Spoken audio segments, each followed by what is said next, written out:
हमारे YouTube channel समाइला tutorials में आपका स्वागत है। मैं ब्रिजराज कंप्यूटर फैकल्टी।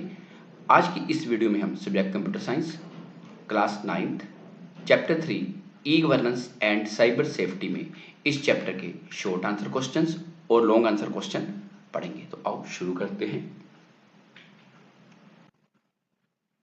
सबसे पहले शॉर्ट आंसर क्वेश्चन। तो पहला क्वेश्चन है, what is meant by e governance, कि ई गवर्नेंस का क्या अर्थ है। It stands for electronic governance, इसका पूरा नाम इलेक्ट्रॉनिक गवर्नेंस है। It is the application of IT, ये इंफॉर्मेशन टेक्नोलॉजी की एक एप्लीकेशन है फॉर डिलीवरिंग गवर्नमेंट सर्विसेज, ताकि घर बैठे लोग गवर्नमेंट सर्विसेज का लाभ ले सकें। E governance means online availability of government services, इसमें जितनी भी सर्विसेज हैं आप ऑनलाइन ले सकते हो। It uses two way communication protocol, ये टू वे कम्युनिकेशन होती है, ना कि वन वे। फॉर एग्जाम्पल, पे बिल्स ऑनलाइन, और आप घर बैठे बैठे कोई बिल ऑनलाइन पे करते हो, चाहे इलेक्ट्रिसिटी का है, वाटर का है, जहाँ कोई प्रॉपर्टी टैक्स है। इसके अलावा आप टैक्स ऑनलाइन पे करते हो, अप्लाई फॉर सर्टिफिकेट ऑनलाइन, आपने बर्थ सर्टिफिकेट अप्लाई करना है, और गेट इंपॉर्टेंट इन्फॉर्मेशन ऑनलाइन, जहाँ कोई इन्फॉर्मेशन ऑनलाइन आपने गेट करनी है, तो उसके लिए हम ई गवर्नेंस यूज करते हैं। आज के समय में हमें अलग अलग ऑफिस में जाने की जरूरत नहीं है। हम सीएससी सेंटर जाके या घर बैठ के ही, मान लो अपना आधार कार्ड डाउनलोड करना है, हम कर सकते हैं। जहाँ मान लो कि आपने किसी ऑनलाइन सर्विस का बेनिफिट लेना है, अपना पैन कार्ड अप्लाई करना है, घर बैठे हम कर सकते हैं। हम वोटर कार्ड डाउनलोड करना चाहते हैं या अपना स्टेटस देखना चाहते हैं, वो भी ऑनलाइन देख सकते हैं। तो किसके कारण पॉसिबल हुआ है? ई गवर्नेंस के कारण। तो सेकंड क्वेश्चन है, list any two differences between traditional governance and e governance, कि दोनों में क्या अंतर है। तो ट्रेडिशनल गवर्नेंस मतलब पहले कैसे होता था। It is based on paper files and manual records, so it is slow and time consuming, कि उस टाइम पे क्या होता था कि हर रिकॉर्ड को पेपर की फाइलों में रखना पड़ता था, उसका मैनुअल रिकॉर्ड रखना पड़ता था, और अगर कोई फाइल ढूंढने आता था, लेने आता था, बहुत ज्यादा समय लगता था, जिसके कारण वो एक स्लो प्रोसेस था। और राइट साइड पे e governance, it is based on computer, websites और mobile apps, so it is fast and less time consuming. आज के समय में कि कोई भी आपने काम करना है, कंप्यूटर पे एक क्लिक करो तो आपके सामने सारी इंफॉर्मेशन आ जाती है। इसके लिए वेबसाइट एप्स यूज हो रही हैं। सो ई गवर्नेंस ने हमारा जो काम है फास्ट किया है और समय कम लगता है। Number 2, traditional governance. It requires more staff and paper work, इसमें स्टाफ भी ज्यादा चाहिए होता था और पेपर वर्क बहुत ज्यादा होता था। जैसे आपको किसी भी काम को करवाने के लिए ऑफिस विजिट करना पड़ता था, फिर उसके बाद वो मैनुअल कोड ढूंढते थे, उसको समय लगता था। और राइट साइड पे, it requires less staff and paper because online services are available. E governance में स्टाफ भी कम चाहिए और पेपर भी कम लगता है। क्यों? क्योंकि सर्विसेज सारी क्या है? Online. For example, online portal और डिजिटल आईडी सिस्टम। तो इसके लिए क्या है कि ऑनलाइन पोर्टल बने हुए हैं, कोई भी सर्विस है उसका आपने लाभ लेना है। मान लो अपना स्कॉलरशिप अप्लाई करनी है, बच्चे अप्लाई करते हैं, एनएसपी पोर्टल पे अप्लाई करते हैं। देन आपने आधार कार्ड डाउनलोड करना है तो आप यूआईडी की साइट पे जाके डाउनलोड कर सकते हो। सो हर काम के लिए पोर्टल बनाया गया है, जिससे आप घर बैठे 24/7 किसी भी समय इसका लाभ ले सकते हो। Number 3, name the 4 models of e governance, की ई गवर्नेंस के 4 मॉडल्स कौन कौन से हैं।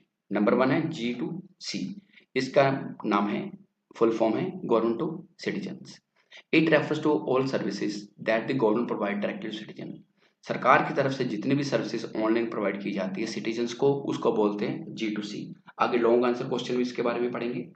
नंबर 2, गवर्नमेंट टू गवर्नमेंट मतलब G2G। In this model the information is exchanged between different government departments, कि गवर्नमेंट के अलग अलग डिपार्टमेंट्स होते हैं, उनके बीच जो कम्युनिकेशन होती है उसको बोलते हैं G2G। Number 3, government to employees G2E। It refers to all services that the government provide to their employees, सरकार की तरफ से अपने एम्प्लॉइज को क्या क्या सर्विसेज प्रोवाइड की जाती हैं, उसको बोलते हैं G2E। Number 4, government to business मतलब G2B। This model of e governance refers to the government services which are shared by private companies, सरकार की तरफ से प्राइवेट कंपनीज को क्या क्या फैसिलिटीज प्रोवाइड की जा रही है, क्या क्या सर्विसेज दी जा रही हैं, तो उसको बोलते हैं G2B। Question number 4, what is the purpose of DigiLocker, कि डिजी लॉकर का पर्पस क्या है। सो डिजी लॉकर होता है एक डिजिटल लॉकर होता है। इसमें क्या है, DigiLocker provides a paperless service. It allows us to keep digital copies of our important documents online. DigiLocker account is linked to Aadhaar card. In DigiLocker, we can store digital copies of Aadhaar card, driving license, voter ID card and educational certificates. पहले हमें क्या करना पड़ता था, किसी interview के लिए जाना है या बैंक में जाना है, आपको अपने साथ अपने डॉक्यूमेंट कैरी करने पड़ते थे। बट अब सरकार की तरफ से डिजी लॉकर लॉन्च कर दिया गया है। इसकी ऐप भी होती है और इसकी वेबसाइट भी होती है जो कि आधार कार्ड के साथ लिंक होती है। आप इसको डाउनलोड करके अपना आधार कार्ड नंबर डालोगे कि आपको ओटीपी आएगा, जो नंबर आधार कार्ड के साथ लिंक होगा तो आपका डिजी लॉकर ओपन हो जाएगा। सो डिजी लॉकर में आपका जो आधार कार्ड आपको बाय डिफॉल्ट मिलेगा। इसके अलावा अगर आपने 8th क्लास करी है, 10th क्लास करी है, +2 करी है तो आपके जो सर्टिफिकेट्स है वो भी आपको आपके डिजी लॉकर में मिल जाएंगे। कल को आपने इंटरव्यू के लिए जाना, कई बार कहते हैं उसके डिजिटल कॉपीज ले आओ, फिजिकल कॉपी की रिक्वायरमेंट नहीं है तो आप अपने डिजी लॉकर के थ्रू वो दिखा सकते हो। सो जो डॉक्यूमेंट्स वहां पे अपलोड नहीं है उनको आप अपलोड भी कर सकते हो। Number 5, mention 2 good online habits that keep users safe. आज के समय में हर कोई इंटरनेट यूज कर रहा है किसी न किसी तरीके से। जैसे स्टूडेंट्स सोशल मीडिया काफी ज्यादा यूज करते हैं, चाहे उसको एंटरटेनमेंट के लिए यूज करते हैं और मान लो यूट्यूब को स्टडी के लिए यूज करते हैं, जो और भी सोशल मीडिया चैनल्स का यूज करते हैं। लेकिन 2 गुड ऑनलाइन हैबिट्स क्या होंगी जिससे हम सेफ रह सकते हैं? सो उसके लिए पहला है habits for safe use. Do not click on unknown links और download files from untrusted sources. कभी भी अननाउन लिंक पे क्लिक ना करो कि आपको कोई लिंक आया है जिस पे लिखा है कि आपकी लॉटरी निकली है या आपका कोई आईफोन निकला है, मोबाइल फोन निकला है, प्राइस निकला, उस पर कभी भी क्लिक नहीं करना। और फाइल को कभी भी डायरेक्ट डाउनलोड नहीं करना किसी लिंक से। मान लो आप मोबाइल पे काम कर रहे हो, प्ले स्टोर से ही आपने ऐप डाउनलोड करनी है, वेबसाइट से कोशिश करनी है थर्ड पार्टी ऐप डाउनलोड नहीं करनी, क्योंकि उसमें खतरा हो सकता है वायरस का। उसके साथ साथ use strong passwords and keep them secret. आपका जो पासवर्ड है स्ट्रॉन्ग होना चाहिए और उसे सीक्रेट रखना चाहिए, किसी का शेयर नहीं करना चाहिए और लिखना भी नहीं चाहिए। सो हम लोग पासवर्ड क्या रखते हैं, अपना नाम लिख के @123। तो ये सबसे वीक पासवर्ड है। पासवर्ड में क्या होना चाहिए, पहला लेटर बड़ा लिखो, बीच में कुछ आप न्यूमेरिक सिंबल यूज कर लो, उसके बाद आप स्पेशल सिंबल यूज कर लो और लास्ट में फिर कुछ अल्फाबेट यूज कर लो। मैं इसका मिक्स होना चाहिए, that is strong password. So be careful when sharing personal information online. और ऑनलाइन जब आपने इन्फॉर्मेशन शेयर करनी है सोशल मीडिया पे तो उसके लिए आपने केयरफुल रहना है कि हर इन्फॉर्मेशन शेयर नहीं करनी कि अगर आप घूमने फिरने गए उसकी ऑन द स्पॉट अपडेट डाल दिए, वो आपके लिए खतरनाक रहेगा। सो ओवर शेयरिंग से भी बचना है। Number 2, habits for using tools and updates. जब भी हम कोई डिवाइस यूज करते हैं, चाहे कंप्यूटर है, लैपटॉप है, टैब है या मोबाइल है, वहां पे समय समय पे अपडेट्स आते हैं, हम अपडेट्स को इग्नोर कर देते हैं। अपडेट्स को कभी इग्नोर नहीं करना, उसको साथ साथ अपडेट करते रहना चाहिए। वो क्यों? Install trusted antivirus and firewall software to protect your device. अपने मोबाइल पे या कंप्यूटर पे आपको एंटीवायरस सॉफ्टवेयर रखना चाहिए, ट्रस्टेड, फ्री वाला नहीं, डेमो नहीं। और जो फायरवॉल इनेबल रखनी चाहिए ताकि आपके कंप्यूटर को कोई दूसरा प्रोग्राम नुकसान ना पहुंचा सके। Regularly update your system and apps to fix security problem. समय समय पे अपने सिस्टम को, एप्स को अपडेट रखो ताकि कोई सिक्योरिटी प्रॉब्लम ना आए। कोई वायरस अटैक करने की कोशिश करे तो जो आपके पास अपडेट्स होंगे वो उसको अटैक नहीं करने देंगे। आगे है लॉन्ग आंसर क्वेश्चन। तो पहला क्वेश्चन है, explain the 4 foundations that support e governance. तो पहला है connectivity. Connectivity is required to connect the people to the services of the government. कि गवर्नमेंट की तरफ से आपको जो ई गवर्नेंस की सर्विसेज प्रोवाइड की जा रही हैं, ऑनलाइन प्रोवाइड की जा रही हैं, उसके लिए कनेक्टिविटी रिक्वायर्ड है। For example reliable internet and network connection. इसके लिए आपके पास एक सिक्योर रिलायबल इंटरनेट कनेक्शन या नेटवर्क कनेक्शन होना चाहिए जिससे आप उन सर्विसेज को यूज कर सको। मान लो आपने अपना आधार कार्ड डाउनलोड करना है तो आपके पास यूआईडी वेबसाइट तो है, लेकिन उसको एक्सेस कैसे करना है, उसके लिए इंटरनेट कनेक्शन रिक्वायर्ड है। Number 2, skilled people. स्किल्ड आप सब हो क्योंकि आप मोबाइल यूज करना जानते हो। So people should know how to use technology. Technology को यूज कैसे करना है, सेफ यूज कैसे करना है।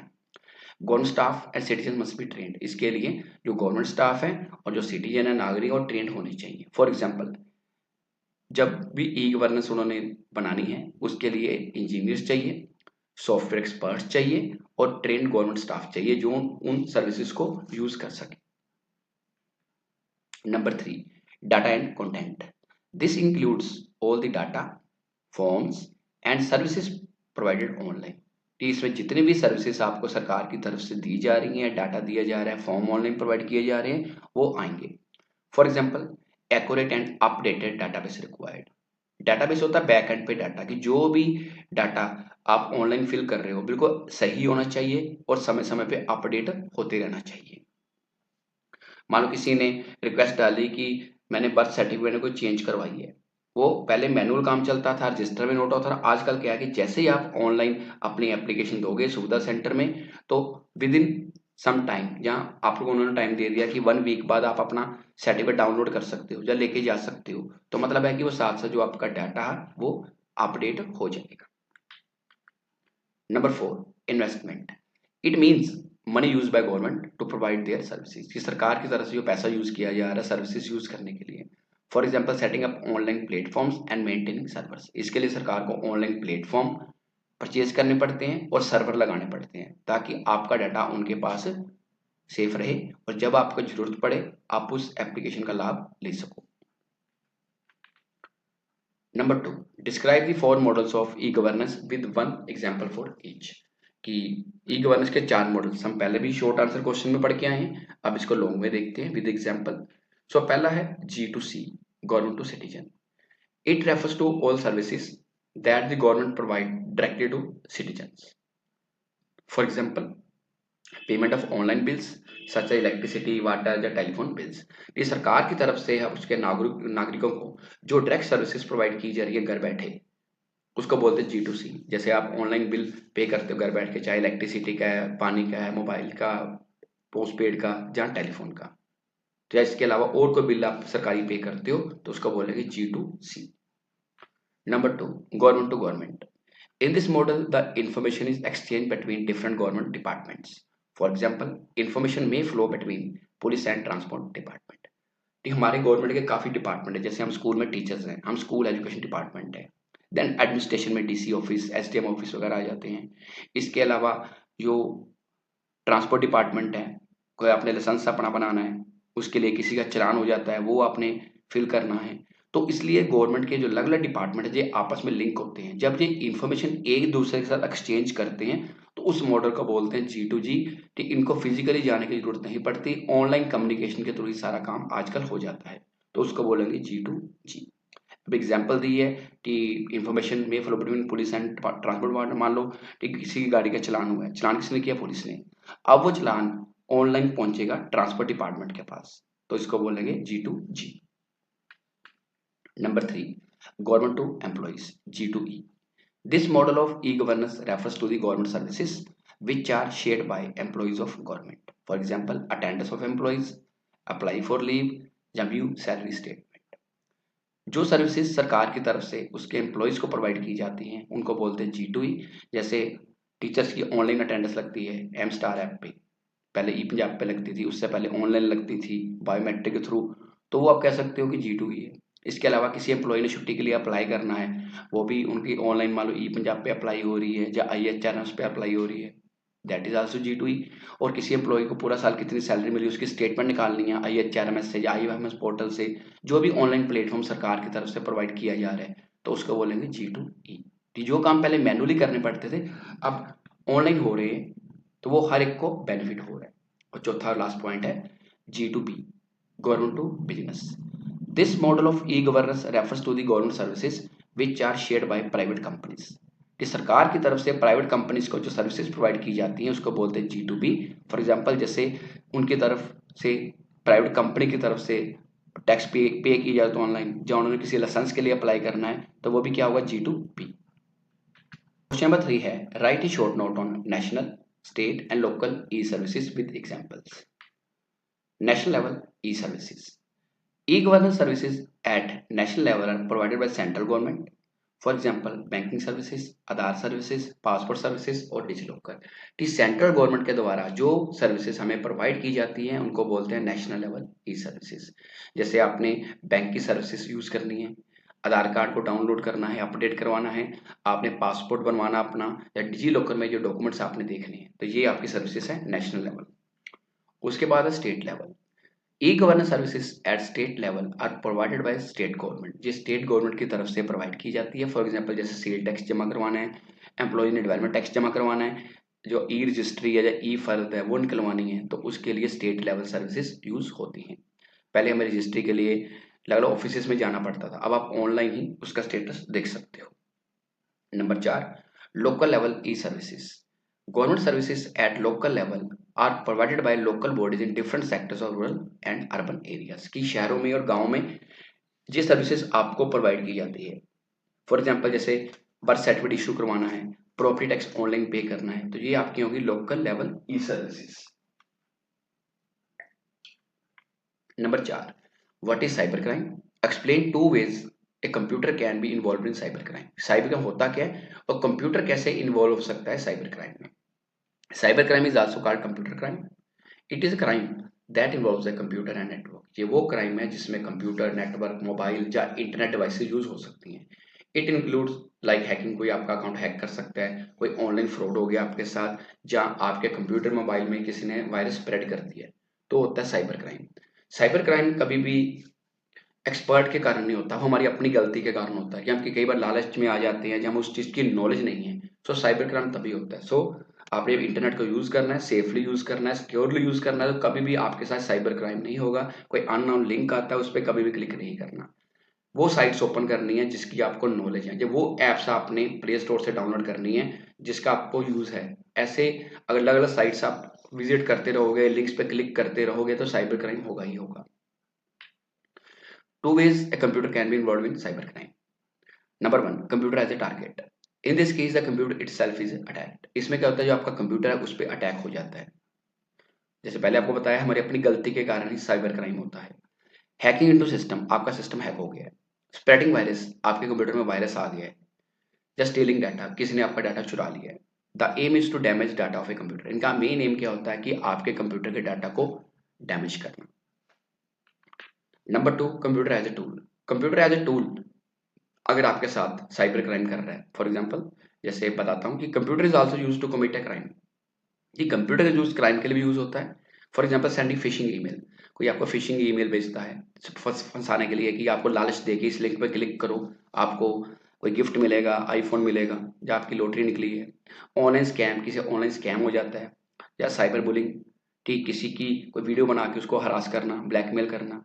The computer helps the criminal to perform illegal activity. इस केस में क्या होता है, जो कंप्यूटर है वो क्रिमिनल की हेल्प करता है इलीगल एक्टिविटीज परफॉर्म करने में। सो आपने अवेयर रहना है, जानकार बनना है, ताकि आपके साथ कभी भी साइबर क्राइम ना हो।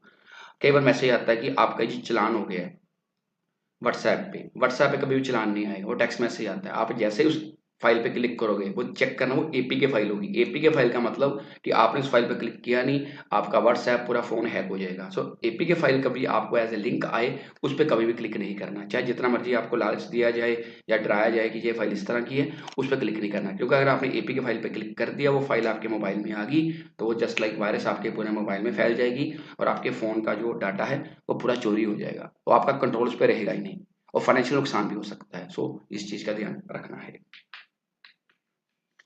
Number 5, how can safe online habits and regular software updates protect user from cyber threats.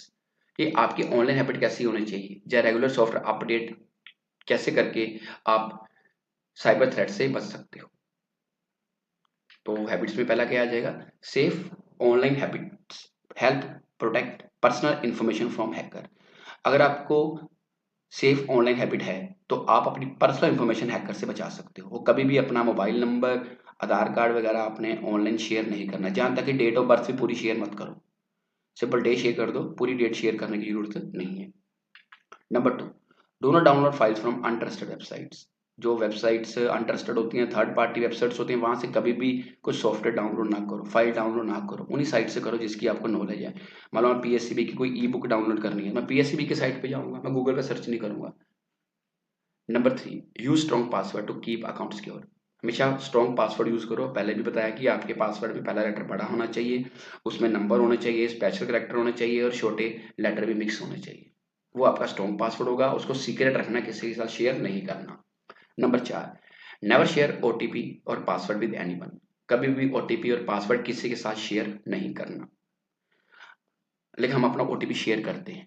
कैसे? हम कोई ऑनलाइन सामान मंगवाते हैं तो हमें फोन आता है कि हम आपका पार्सल देने आए हैं जी, ओटीपी बोलो। उस टाइम हम ओटीपी शेयर करते हैं क्योंकि हमें पता है हमने सामान मंगवाया है। ऐसे ही ऑनलाइन आपको फोन करे जी आपने सामान मंगवाया, लेकिन आपको पता ही नहीं है, आपके ध्यान में नहीं है कि वो सामान मैंने मंगवाया है, जो मेरे पेरेंट्स ने मंगवाया है, किसी ने मंगवाया है। तो उसको पहले आपने कंफर्म करना है कि क्या वो ओटीपी उसी चीज का है जो चीज आपने मंगवाई है। उसके बाद आपने ओटीपी शेयर करना है। अदरवाइज को फोन पे आपसे ओटीपी मांगे तो कभी भी शेयर नहीं करना। Number 5, regular software updates fix security weaknesses. कि अगर आप रेगुलर सॉफ्टवेयर को अपडेट करते हो, आपके मोबाइल पे अपडेट आता है, मोबाइल पे साथ साथ कंप्यूटर पे आता है, टैब पे आता है, तो उसको जरूर अपडेट करो। जिससे क्या है कि आपकी जो सिक्योरिटी की वीकनेस है वो खत्म हो जाती है।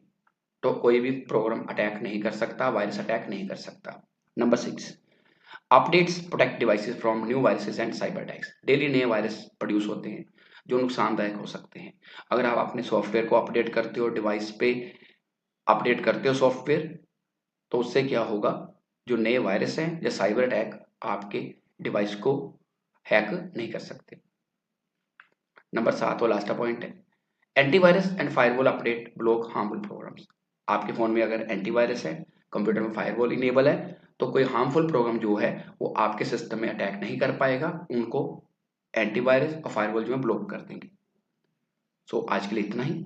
अगली बार फिर किसी नए टॉपिक के साथ मिलेंगे। अगर आपकी कोई क्वेरी है तो आप कमेंट सेक्शन में पूछ सकते हैं, या अपने कंप्यूटर अध्यापक की मदद ले सकते हैं। और अगर आपको वीडियो अच्छी लगे तो इसे ज़्यादा शेयर जरूर करें। और अगर आप अभी तक आपने हमारे चैनल को सब्सक्राइब नहीं किया तो इसे सब्सक्राइब अवश्य करें। धन्यवाद।